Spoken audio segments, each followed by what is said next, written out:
A 姐艾利克斯作为神一样的存在，在凡人的村民内，我们都喜欢叫他赏金猎人。接下来我们看一下经典名场面。You saved me! You must be one of those heroes! Great. That'll be 50 diamonds.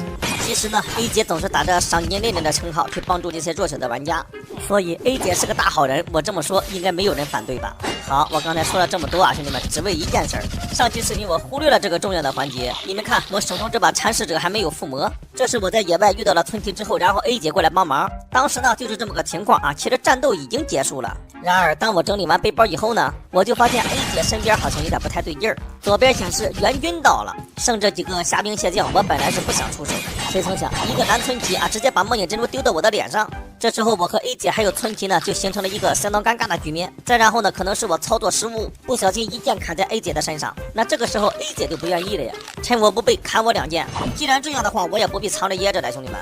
A 姐不是很厉害吗？今天我倒要见识一下她的实力。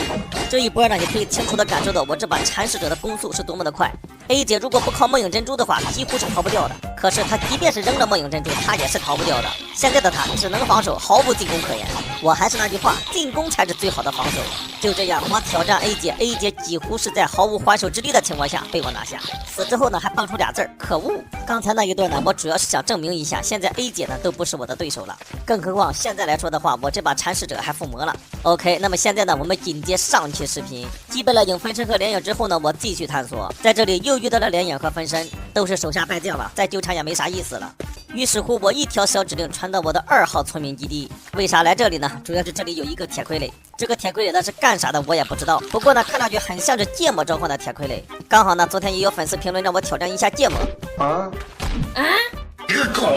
哎，兄弟们，这玩意儿它不太地道啊！我刚要看一下这个铁傀儡是个什么品种，好家伙，左右2个大耳刮子给我扇上了。咱就说打人不打脸，骂人不揭短。我技术一哥这么多粉丝，你多少有点不太给我面子呀。那么这个铁傀儡到底是个什么品种呢？兄弟们帮我鉴定一下，是野种呢，还是芥末召唤的品种？此时此刻，反正我不管它是什么品种，我必须要让它感受一下我到底有没有种。也不过如此嘛，啊，堂堂一个铁傀儡，也不过如此嘛。战胜了铁傀儡之后呢，我看上期视频还有粉丝跟我说让我挑战一下实体303。实体303实力非常强劲，虽然呢他拥有自己的领域，但是阵营不明。当时我遇到之后为什么没有挑战呢？只因刚才的地形呢全是大树，根本没有办法展示我所有的实力，所以实体303我们先不挑战了。镜头一转，来到下界干嘛呢？兄弟们啊，收集一下凋零骷髅头颅。别说什么逆尸王了，也别说什么实体303了，更别说什么史蒂夫和黑姆了。咱们今天先简简单单杀个雕吧，兄弟们。据说这里的凋零也是非常的强啊。收集凋零骷髅头颅的过程呢，我就不展示了，大约收集了20分钟吧。毕竟我的脸很白嘛，收集个头颅还是简简单单的。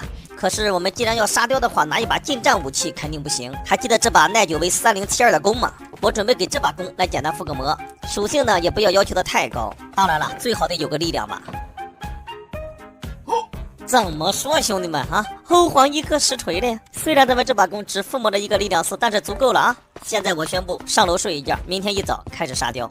Day 4。既然要杀雕，那肯定是要找一处风水宝地，这个地方就非常不错啊，四周非常的宽阔，灵魂沙加凋零骷髅头。哎 ，what？ 什么鬼？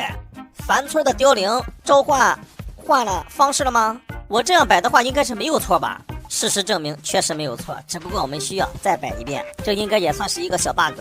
你们玩的时候呢就要注意一下了。那么接下来由 MC 技术一哥来接管本场比赛。